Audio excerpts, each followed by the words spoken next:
Ninth class next exercise 13.4 का fourth सम है हमारा। 3 सम की वीडियो मैंने पहले बता चुकी हूँ, 3 सम्स हम कर चुके हैं। अब 4 सम करने लगे हैं। The radius of A spherical balloon increases from 7 centimeter to 14 centimeter as air is being pumped into it. Find the ratio of surface area of the balloon in the two cases. हमें कहा गया है कि एक balloon है जो sphere की shape का है। इस तरह का स्फीयर एक स्फेरिकल बैलून है। इस बैलून में हवा पंप की जाती है, हवा भरी जाती है और इसका साइज बढ़ जाता है। दैट मीन्स उसने कहा हुआ है कि पहले ये जो बैलून है वो 7 सेंटीमीटर, जो इसका रेडियस था वो 7 सेंटीमीटर था, लेकिन बाद में हवा भरने के बाद इसका जो मतलब रेडियस है वो 14 सेंटीमीटर हो चुका है। हमें इन दोनों बैलून्स के सरफेस एरिया की रेशियो निकालनी है। मतलब इसका जो रेडियस होएगा वो हम 7 लेंगे और इसका रेडियस हम 14 लेके इन दोनों के सरफेस एरिया का फॉर्मूला लगाएंगे। सरफेस एरिया का फॉर्मूला अगर देखा जाए तो स्फीयर है तो 4 पाई r ही लगेगा। आप चाहो तो इनके r को डिफरेंट लिख सकते हो, मतलब सिर्फ डिफरेंशिएशन के लिए आप चाहो तो एक को कैपिटल R और एक को स्मॉल r लिख सकते हो। तो हम इन दोनों के फॉर्मूले लगाएंगे, मतलब 4 पाई r² में दोनों की वैल्यू पुट करेंगे r की, उसको सॉल्व करने के बाद इसकी रेशियो निकाल लेंगे। यहां तक अंडरस्टैंड हुआ आपको क्या करना है?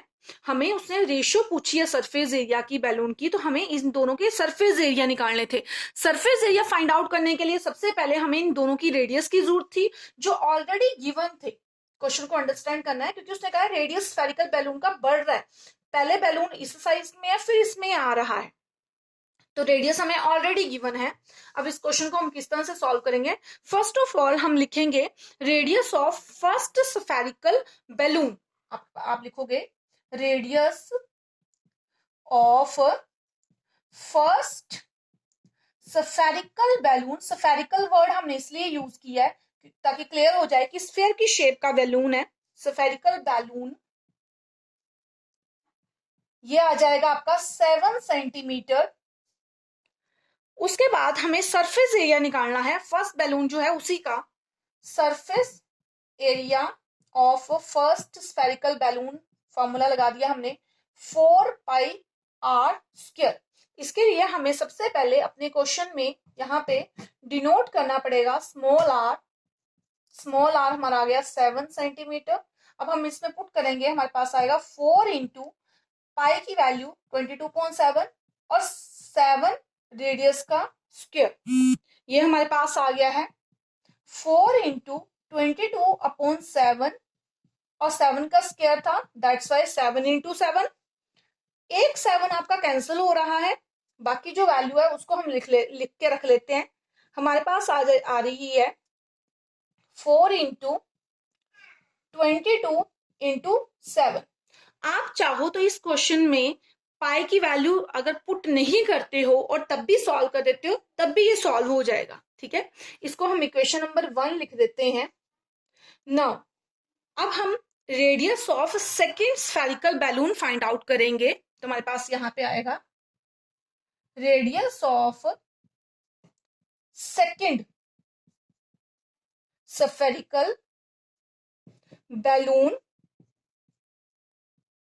And which is equal to capital R से आप नोट कर सकते हो 14 सेंटीमीटर। इतना लिखने के बाद हम इसके भी सरफेस एरिया का फॉर्मूला लगाएंगे। तो surface area of second spherical balloon हमारे पास आ जाएगा फॉर्मूला 4 पाई r²। याद रखना इसमें अपने कैपिटल R को यूज करना है, ठीक है। ऊपर हमने स्मॉल r को यूज किया, तो यहाँ पे हम कैपिटल R को यूज करेंगे क्योंकि उसके अकॉर्डिंग ही हम वैल्यू पुट करेंगे। तो वैल्यू पुट करने के बाद आपका आ जाएगा 4 इंटू 22/7। अगर आपने ऊपर पाई की वैल्यू पुट नहीं की है तो आपने नीचे भी पुट नहीं करनी है, ठीक है। अगर पुट कर दिया तो दोनों जगह पे आप पुट कर दो। पाई और r की वैल्यू आपकी 14 इंटू 14 गिवन है। अब इस 7 की हम कटिंग करते हैं, कैंसिल करेंगे। 7 2 14। इतना क्लियर है? ये हमारे पास क्या आ रहा है, यहाँ पे आ रहा है 2 इंटू 22 इंटू 14 इंटू 2। इतना आ गया आपके पास। आप चाहो तो इनको मल्टीप्लाई कर सकते हो, जैसे मैंने यहाँ पे मल्टीप्लाई नहीं किया है, यहाँ पे नहीं कर रही हूँ। आप चाहो तो दोनों इक्वेशन में मल्टीप्लाई कर सकते हैं। हम इसको इक्वेशन नंबर 2 नाम दे देते हैं। इक्वेशन नंबर 1 और 2 हमारी आ चुकी है।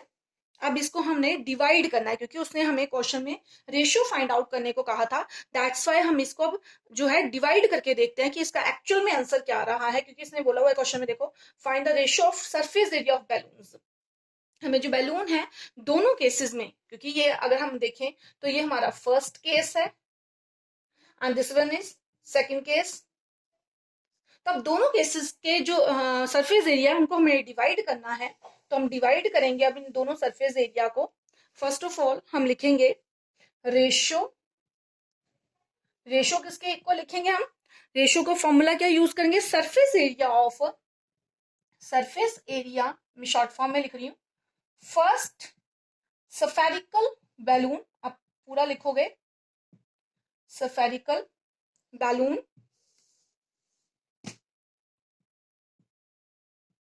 and then divided by surface area of second spherical balloon। Actual में बैलून एक ही है, बट उसमें फर्क आया है, उसके रेडियस में फर्क आया, दैट्स वाई हमने उसको सेकंड स्फेरिकल बैलून कह दिया है। अब वैल्यूज पुट करते हैं। फर्स्ट केस में हमारी वैल्यू आई थी 4 इंटू 22 इंटू 7, और सेकंड केस में हमारी वैल्यू आई है 2 इंटू 22। हाँ जी, यहाँ 2 नहीं, यहाँ पे 4 है, ये 4 था। सो 4 इंटू 22 इंटू 14 इंटू 2, ये वैल्यू थी हमारी। ठीक है, अब इसको हम कैंसिल कर देते हैं। 4 कैंसिल हो जाता है, 22 कैंसिल हो जाते हैं, 7 2 14 आ जाते हैं। तो ये आपके पास आ जाएगा 1 divided by 2 into 2 and which is 1/4। तो ये रेशियो आ गई 1:4। ये हमारा आंसर आ जाता है 1:4। क्लियर है?